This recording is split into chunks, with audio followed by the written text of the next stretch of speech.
Bonjour et bienvenue dans les news. Alors c'est fini l'hiver, place à la petite veste de printemps. Mais c'est pas mal de se changer comme ça. Si t'as envie de faire comme moi, n'hésite pas à le dire en commentaire. Et au passage, abonne-toi, ajoute un pouce, ça nous ferait très plaisir. C'est parti pour la compile de l'actu de la semaine des news. 5, 4, 3, 2, 1...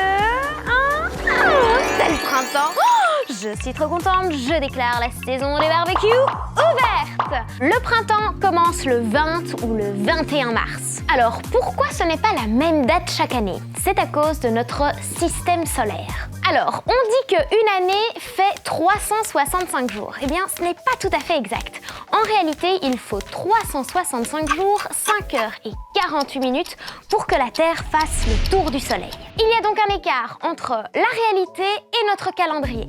Mais pas de panique, cet écart est compensé par les années bissextiles. On a décidé tous les 4 ans d'ajouter un jour au mois de février. Mais comme le jour de décalage ne compense pas exactement l'écart, le jour du changement de saison n'est pas toujours le même d'une année à l'autre.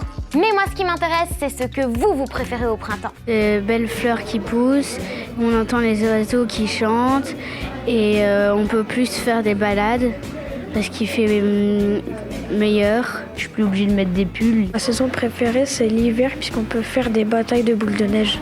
J'essaye que mon jardin soit aussi beau que les rues de Wuhan en Chine.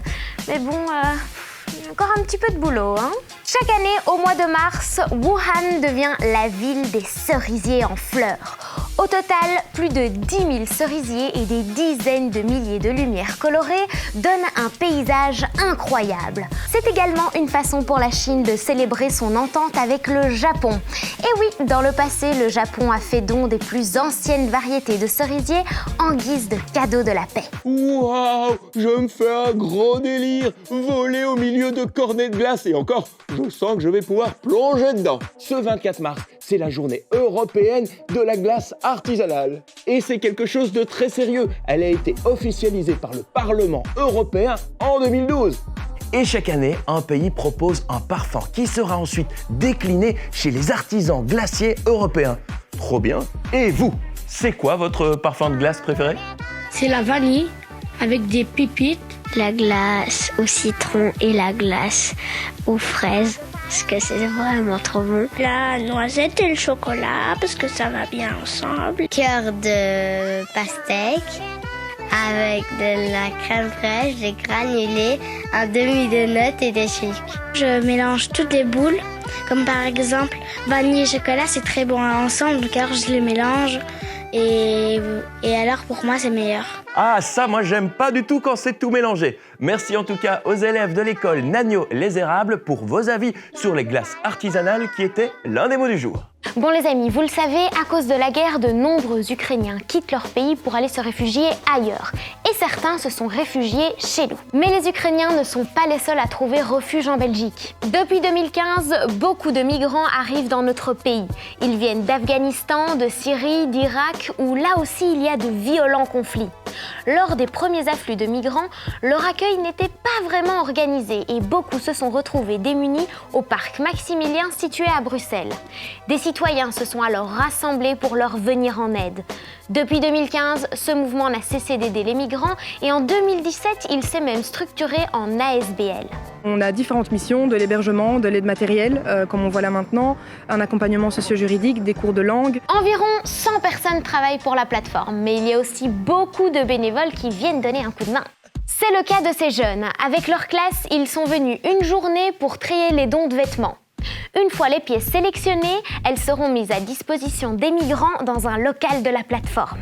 Moi, ça me fait plaisir parce que je me sens utile pour les gens qui n'ont pas la chance d'avoir la même vie que nous. Je pense que c'est toujours intéressant de réaliser qu'il n'y a pas que nous, avec la chance qu'on a d'être nés, on va dire, au bon endroit, au bon moment. Être solidaire, c'est bien l'une des valeurs de la plateforme citoyenne qui était l'un de nos mots du jour. Mes cheveux, c'est ce qu'il y a de plus important au monde. Pourtant, j'ai décidé de les donner. pour faire de l'art, en fait. Après de longues heures de travail à bord d'un navire de croisière en Philippines, Jessony Garcia a trouvé un moyen un peu spécial de se changer les idées, créer des portraits avec des cheveux. Jessony s'est donc montré créatif, un peu de colle, une nouvelle coupe de cheveux et le tour est joué. Waouh, je vole. Salut David. Salut Loana. Oh là là, c'est comme si j'y étais. Dites les amis, est-ce que vous avez déjà rêvé de piloter un avion, d'escalader l'Himalaya ou bien d'assister à un concert qui se déroule à l'autre bout de la Terre? Ce sera un jour possible grâce au métaverse. C'est un monde virtuel qui est en train d'être créé, entre autres par le créateur de Facebook, Mark Zuckerberg. Le mot métaverse vient de la contraction des mots méta et univers. Ce serait un monde qui serait encore mieux que le monde réel. Mais vous vous en doutez, il y a aussi des points négatifs qui inquiètent. Qui va décider des règles dans ce métaverse? Est-ce que les gens vont y aller seulement pour se distraire ou bien pour fuir les problèmes qu'ils ont dans la vraie vie? Plus toutes les choses encore qu'on ignore. Oui, on voit bien comment ça se passe dans les films de science-fiction, hein? Vous feriez quoi, vous, dans un monde où tout était possible? J'ai posé la question aux élèves de l'école Le Chemin des Enfants à Chaumont-Gistoux. Moi, si je vivrais dans un monde virtuel, je ferais tout ce qu'on pourrait pas faire dans la vraie vie. Sauter depuis, je sais pas moi, Mars et atterrir sur Terre ou des trucs comme ça. Des choses dangereuses sans risquer de me faire mal. Si je vivais dans un monde virtuel, je me mettrais une clé USB dans mon cerveau pour tout savoir.